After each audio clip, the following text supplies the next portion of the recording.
Good morning, good evening, good afternoon. This is BDF44 with a big bite on his eyebrow for some reason. Bear with me. I'm coming to you today in pretty good spirits. I'm at work as usual. I'm sure you can tell by the surroundings and by this shirt. And just got about an hour and a half before my shift ends, so I figured I'd just make a video and see what comes of it. Maybe I post it if it's good. Maybe I discard of it if I don't dig it. So,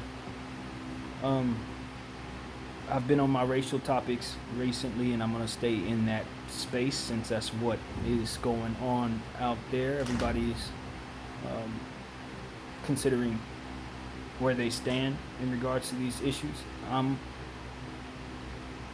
going to always side with people of color just because I am a person of color, because I've seen the injustices taking place. I know the history, and I understand how harmful racism can be. You've heard it all, blah, blah, blah. I'm not going to make another video saying the same stuff. What I'm hopeful for is that people who have interracial children, interracial grandchildren, people who have people in their family that are, you know, in interracial relationships, and kids are going to come of that, or could come of that, or have already come of that. And as I've said many times, this is also rehashing to a degree, we are all the ancestors of the future. We are all, whoever comes tomorrow, we're their grandparents, great-grandparents, etc. So we need to live our lives as if we're co-parenting each and every person on this planet. If we're fully engaged in making this world a better place, we need to start taking responsibility for one another, I guess, in some instances, in some cases, particularly as it pertains to treating one another with respect, so that the world can be a much safer environment for our kids, for the future. So I personally think most of this world, if not all of this world, will be biracial to someday. I think that we're in a space where we can kind of see that is a possibility, or more or less something that we're running straight toward. I support it. I like it. I'm part of it. And, you know, my ancestry, as I've said in many times, I got white, Native American, and of course African American in my system, in my blood. All three make up who I am. And when I'm considering what other people are doing and other people's races, I'm considering my own as well. And so I just hope that regardless of what your choices are in life, if you want to, support interracial relationships or be a part of an interracial relationship, if you already have children that may be mixed with you and your mate, and you guys, happen to have differences of how differences of opinion on how to best go about raising the child based on differences of culture or differences of fundamental differences, whatever they may be. If you got family that ain't going to appreciate your interracial child, and you have to separate yourself from them in order for you to raise a loved child, I just want to extend some support toward you. I'm with you. I am not able to relate because I don't have any kids,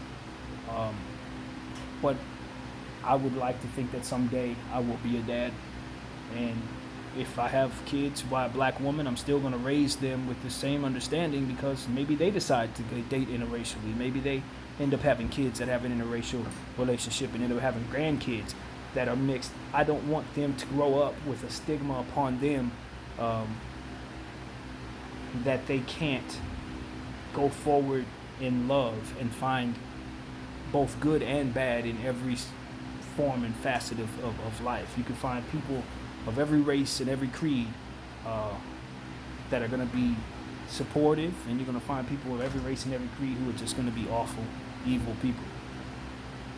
That is one of the greatest things my mother ever taught me. Before I was able to understand what racism was, before I was able to identify myself as a straight male, as somebody who liked girls, I had an understanding that no matter what I see with my own eyes, there's more out there that doesn't represent what's in front of me. and the possibilities of that are important to keep in the front of my mind. She instilled in me, don't generalize as early as 5 years old. Don't lump everybody up in the same box because you're excluding somebody that you don't want to exclude. Don't look at anybody, anything. You know what I mean? Everyone is anything, because there's just so many variety of different people. So, to have that foundation, I feel myself to be privileged to have that foundation. And because of that foundation, I've been able to make friends in so many different places, and I've been able to identify foes in some of those same places. So it is what it is, man. I love being an African American. I do not look at that as a disability.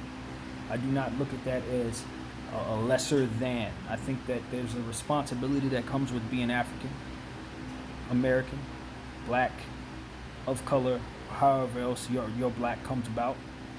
There's a responsibility that comes with that to understand the history of people you share hue with, and to understand the history of people who have oppressed people that look like you. It's your responsibility to know these things. And two, if you're a white person and you're in America, I think after 2020, it's now your responsibility to be aware of the history as well, of both yourself, your family, as well as the people that y'all have done whatever to.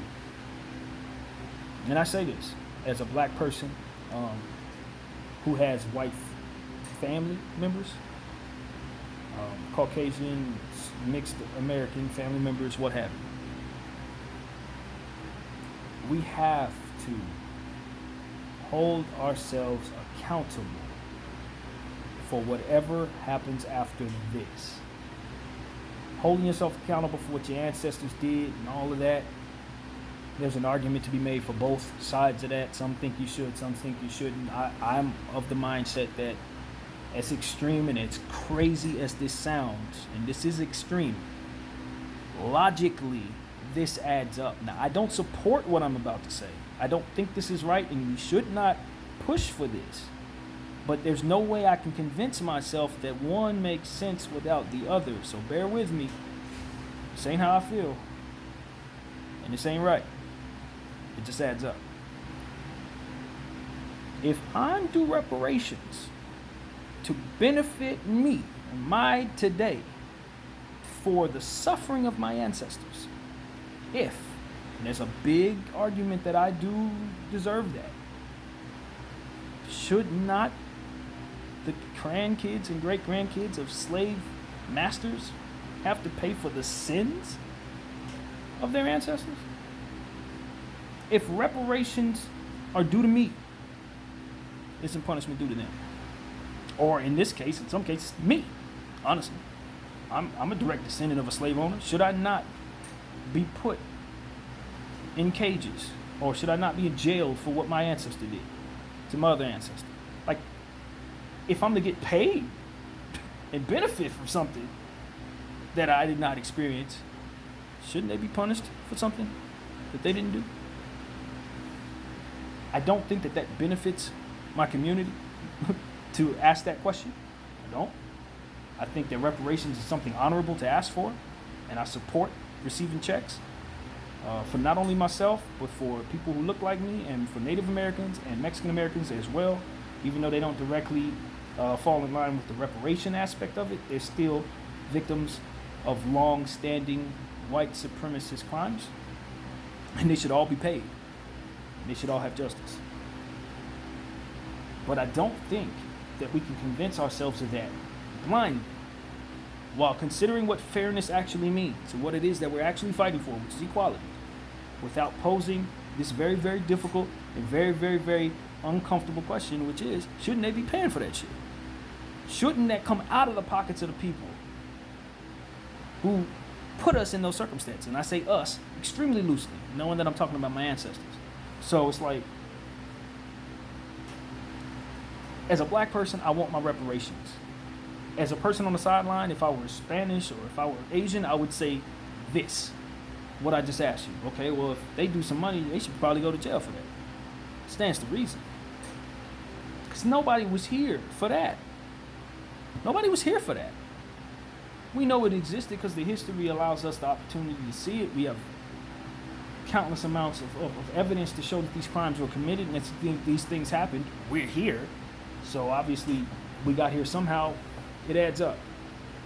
But I just think once we start talking about who's owed what, it's hard to stay consistent in that space.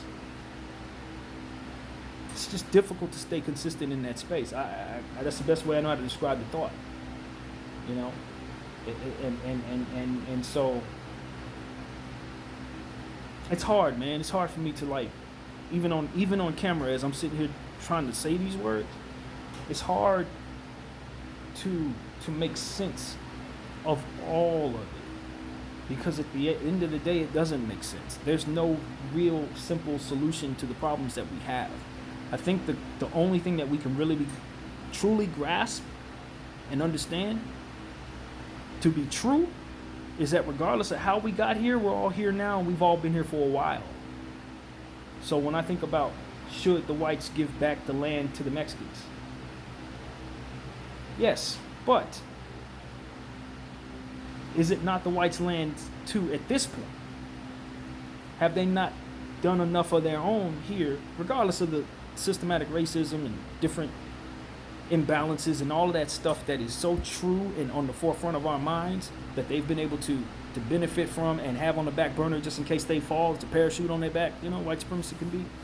But at the same time, they have put in that years of living here, home, done their due diligence to make sure that they've established their flag here, established their work ethic here, stayed here for generations, lived, bleed, and died on this land too.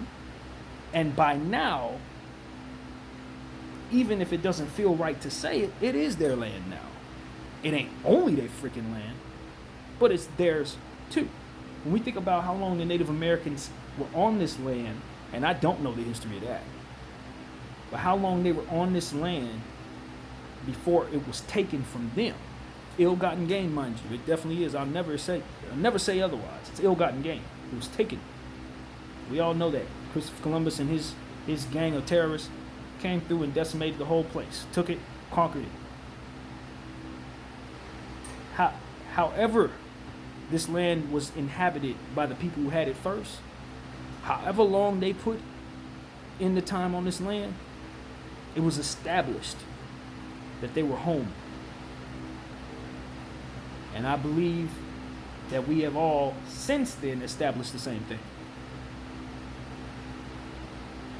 So, in my right mind,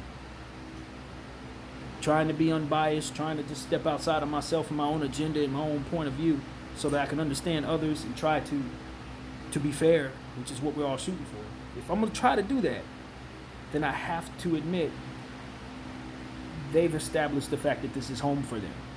And asking them to vacate the land is me asking them to leave their home. Ill-gotten gain, stolen home, still something that they've established themselves within. This environment is ours, and that's what it really comes down to. It belongs to Mexican people, it belongs to Native American people, it belongs to black people, it belongs to white people, it belongs to anybody who has established themselves here. The problem that I think we have at this point is balancing out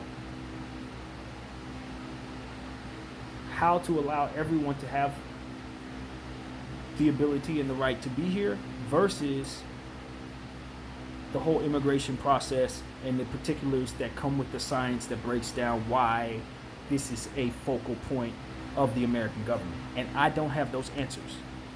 I am not knowledgeable enough within myself to really know. My own ignorance causes a snag. Let's just call it what it is. I would hope that you would be more knowledgeable than I am in regards to that, so that you can take this conversation and move it into your own living rooms or what have you. But we need to start having the conversation about that.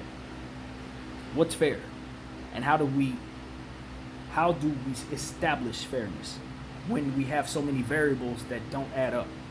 Then we have so many different things that just happen to run into a snag because the information may not be there, or because of circumstances that just don't allow you to be fair, you know? I think in a perfect world, everybody gets what they want. But the reality is we all want the same land. So how do we do that? You got to find a way to live together. And I personally think, and I've thought this for a little bit now, that we can't go forward without solving or settling long-standing issues. And that's why I think accountability is so important, because white supremacy, have to hold themselves accountable in order for us to be at peace. Because that's all we're really asking for. Besides legislation changes and things of that nature to smooth things out, which are on the horizon, the truth starts with the ability to see yourself as an oppressor, to see no fruit in continuing that way after establishing that you're that person, and then seeing the fear leave you of change, that fear that keeps you from wanting to change your ways, even though they're bad. Those are the most important aspects of trying to establish what's fair and what's right, and how to achieve equality while sharing land with people that have very, very, very different fundamental values. So we got accountability. End of the day, we must charge somebody for the crimes, settle those crimes, money, whatever, knock down all the statues, all the stuff that we're doing. The most important aspect of that is accountability. And asking you to be accountable,